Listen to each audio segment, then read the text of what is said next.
प्रलय एक ऐसा समय जब सब कुछ नष्ट हो जाएगा। धरती को चीरते हुए अंदर की ज्वाला बाहर आएगी, आसमान फटकर तेजाब उगलेगा, सभी पशु पक्षी पौधे इसी तरह नष्ट हो जाएंगे जैसे कुछ था ही नहीं, और ये धरती एक बार फिर आग और भाप से बना गोला बन जाएगी। हर धर्म में किसी न किसी तरीके से प्रलय की बात की जाती है। जब पाप अपनी सारी हदें पार कर चुका होगा, तब प्रकृति किसी न किसी तरह सब कुछ नष्ट कर अपने आप को पुनः स्थापित करेगी। सनातन धर्म की माने तो इसे कलयुग का अंत बताया जाता है। सतयुग, त्रेता युग, द्वापर युग के बाद जिस समय में हम जी रहे हैं, कलयुग एक ऐसा समय जहां पाप का राज और अधर्म अपनी चरम सीमा पर पहुंच रहा है। लेकिन भारत में कई ऐसी जगह है, कई ऐसे मंदिर हैं जो ये दिखाते हैं कि ये सिर्फ एक कहानियां नहीं है। हमारे प्राचीन मंदिरों से जुड़े कई ऐसे अनसुने राज्य हैं जो ये दिखाते हैं कि हमारा अंत नजदीक है।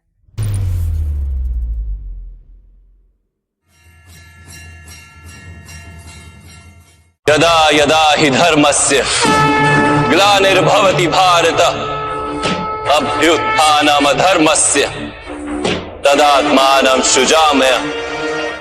जब जब कर्म का पासा पलटता है और अधर्म अपने पैर फैलाता है, मैं कृष्ण खुद इस धरती पर जन्म लेता हूँ। भगवत गीता का ये श्लोक हमें बचपन से ही श्री कृष्ण के वचन की याद दिलाता है।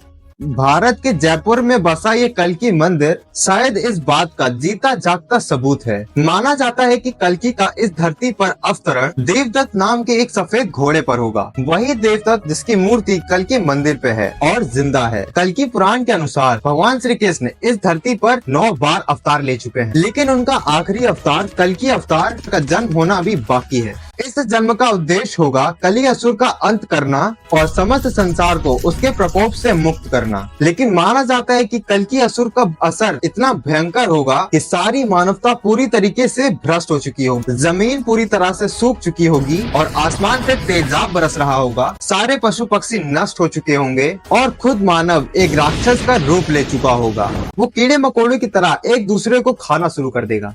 इस संसार में संतुलन लाने का सिर्फ एक ही रास्ता बचेगा, सब कुछ नष्ट कर एक नई शुरुआत करना, और यह कार्य स्वयं कल्कि अवतार खुद करेंगे। एक कहानी के अनुसार जब जयपुर के महाराज जयसिंह द सेकंड इस मंदिर का निर्माण कर रहे थे, तब मंदिर के बाहर बने देवदत्त की मूर्ति पर कहीं से अनजाने में एक चोट का निशान आ गया। इस निशान को भरने की कई कोशिशें की गई, लेकिन ये वैसा का वैसा ही रहा। लेकिन कुछ समय बाद ये देखा गया कि वो निशान धीरे धीरे खुद अपने आप ही भरता जा रहा है। तब से ऐसा माना जाता है कि जिस दिन वो घाव का निशान पूरी तरह से भर जाएगा, तब कल्कि भगवान इस धरती पर अवतरित होंगे।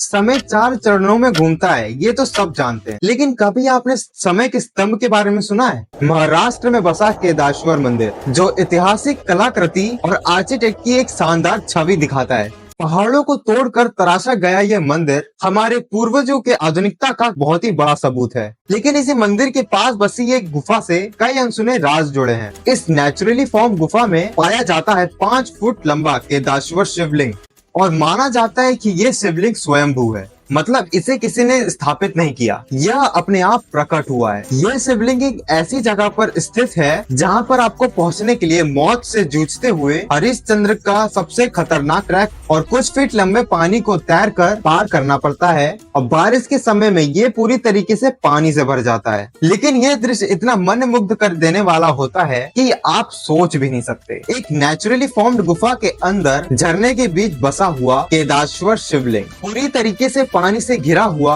और ये पूरी गुफा एक स्तंभ के सहारे टिकी हुई है। अगर इसे ध्यान से देखा जाए तो ये पूरी गुफा एक 4 स्तंभ से टिकी हुई थी, लेकिन धीरे धीरे कर ये स्तंभ टूट गए और अब सिर्फ एक बचा है। लोगों का मानना है कि ये 4 स्तंभ 4 युगों को दर्शाते हैं, सतयुग, त्रेता युग और द्वापर युग। जो 3 युग बीत गए और एक एक युग के खत्म होने के साथ ही एक स्तंभ टूट गया, और जब हम आखिरी युग में पहुंच चुके हैं और इस मंदिर का आखिरी स्तंभ बचा हुआ है, कलयुग का प्रतीक। जिस दिन ये स्तंभ भी टूटा, उस दिन कलयुग का अंत होगा और सारा संसार नष्ट हो जाएगा। एक ऐसा शिवलिंग जो शरद पूर्णिमा के दिन नरक का द्वार खोल देगा। मध्य प्रदेश के बसे ये खजुराहो टेम्पल्स जो अपने 1000 साल पुराने आर्किटेक्ट के कारण पूरी दुनिया में मशहूर है और माना जाता है कि यहाँ पर 85 मंदिर हुआ करते थे और जिनमें से अब 25 बाकी रह गए हैं और इन्हीं में से एक है मतंगेश्वर महादेव मंदिर, खजुराहो का सबसे बड़ा मंदिर। और उसके पीछे का कारण है यहाँ पर बसा हुआ शिवलिंग जो हर साल बढ़ता जा रहा है। ऐसा माना जाता है कि इस मंदिर में बसे शिवलिंग की लंबाई जो हर साल शरद पूर्णिमा के दिन 1 इंच बढ़ जाती है। इस मंदिर की जुड़ी कहानी के अनुसार एक बार भगवान शिव ने पांडवों के सबसे बड़े भाई युधिष्ठिर से प्रसन्न होकर उन्हें एक अनमोल और जादुई मणि दी और युधिष्ठिर ने यह अनमोल मणि एक संत मतंग ऋषि को दे दी और आखिर में इस मणि को जमीन के अंदर गाड़ दिया गया और उसके इर्द गिर्द जादुई तौर पर एक शिवलिंग बना दिया गया। मतंग ऋषि के नाम पर इस मंदिर को मतंगेश्वर मंदिर बुलाया जाता है और माना जाता है कि इसी मणि की शक्ति के कारण ही शिवलिंग हर साल ही बढ़ता जाता है। मंदिर के पुजारी बाबूलाल गौतम कहते हैं यहाँ का शिवलिंग 9 फीट ऊंचा है और इतनी ही लंबाई जमीन के अंदर भी है और ऐसा कहा जाता है कि शिवलिंग का ऊपर का हिस्सा स्वर्ग की ओर बढ़ रहा है और जबकि नीचे का हिस्सा पाताल लोक की ओर। और जिस तरह ये शिवलिंग हर साल लंबा होता जा रहा है उतना ही जमीन के नीचे भी बढ़ रहा है और ऐसे ही बढ़ते बढ़ते एक दिन ऐसा आएगा ये शिवलिंग नीचे पाताल लोक का द्वार खोल देगा और उस दिन कलयुग समाप्त होगा और ये दुनिया नष्ट हो जाएगी। जोशीमठ टूट रहा है। उत्तराखंड में हिमालय पर्वत के पास बसा एक छोटा सा शहर जोशीमठ जो धीरे धीरे जमीन पर धंसता जा रहा है। लोगों के घरों में सड़कों पर बड़े बड़े क्रैक्स देखे जा रहे हैं और ये सब आने वाले एक भयानक अंत की ओर निशाना करते हैं। और इन्हीं सब के बीच एक ऐसा मंदिर है जो ये चेतावनी सदियों से दे रहा है। उत्तराखंड का नरसिंह मंदिर जो भगवान विष्णु के नरसिंह अवतार पर समर्पित है।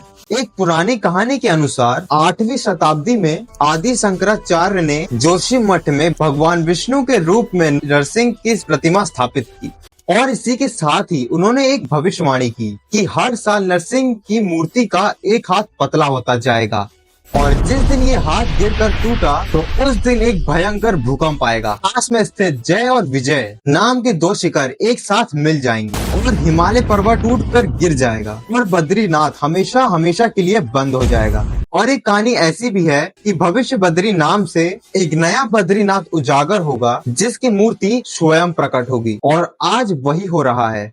भगवान नरसिंह का एक हाथ सिर्फ एक बाल जितना पतला बचा है और किसी भी समय टूट सकता है। और अगर जूलॉजिस्ट की माने तो उत्तराखंड में एक भयंकर भूकंप आना बाकी है। और दूसरी ओर जोशीमठ के पास भविष्य बद्री में पहाड़ों में बसा एक पत्थर हर साल धीरे धीरे बद्री नारायण देवता का रूप ले रहा है। कुछ साधु आज भी बर्फ की चादर उड़े इस स्थल पर बैठे रहते हैं इस उम्मीद में कि जल्दी से ये भविष्यवाणी सिद्ध हो। हर धर्म प्रलय के बारे में बात करता है। क्रिश्चियनिटी में आर्मगेडोन, डे ऑफ जजमेंट, इस्लाम में कयामत का दिन और इसी तरह Buddhism, north mythology, Greek mythology सभी में एक ऐसा दिन, एक ऐसी जंग, एक ऐसी प्रलय, कुछ न कुछ ऐसा आता है जब सब कुछ नष्ट हो जाता है और धरती अपने आप को रीसेट करती है। और साइंस में भी ऐसा देखा गया है कि पृथ्वी को 10,000 सालों में कोल्ड और वार्म पीरियड साइकिल से गुजरती है और हजारों सालों तक बर्फ की चादर से ढकी रहती है और धीरे धीरे पूरी तरीके से तपती जाती और इसी वार्म और कोल्ड साइकिल की वजह से कई सारी प्रजातियां नष्ट हो चुकी है। कई लोग ऐसा भी मानते हैं कि ग्लोबल वार्मिंग भी पृथ्वी की नेचुरल साइकिल ही है। इन सभी एंड ऑफ वर्ल्ड प्रेडिक्शन के बीच एक मसीहा की भी बात की जाती है। घोड़े में सवार, हाथ में अग्नि समान तलवार लिए एक मसीहा आएगा और जो सारी बुराइयों का अंत कर देगा और एक नई दुनिया का निर्माण करेगा। एक ऐसी दुनिया जो पाप, दुख, दर्द, बीमारी और तकलीफों से मुक्त होगी और एक ऐसी दुनिया जो स्वर्ग की तरह महसूस होगी। और सनातन धर्म में हम इसे सतयुग कहते हैं। ये सारे कॉन्सेप्ट्स और कहानियाँ कितनी सच है ये एक आज भी गहरा राज है, लेकिन ये सब कई लोगों के लिए एक उम्मीद की किरण बनते हैं। और आपके इस बारे में क्या थॉट्स हैं हमें कमेंट सेक्शन में जरूर बताएं। अगर वीडियो आपको पसंद आया तो इसे लाइक और शेयर कीजिए और ऐसे ही मिस्टीरियस और हॉरर स्टोरीज के लिए, कहानियों के लिए इस चैनल को जरूर सब्सक्राइब करें।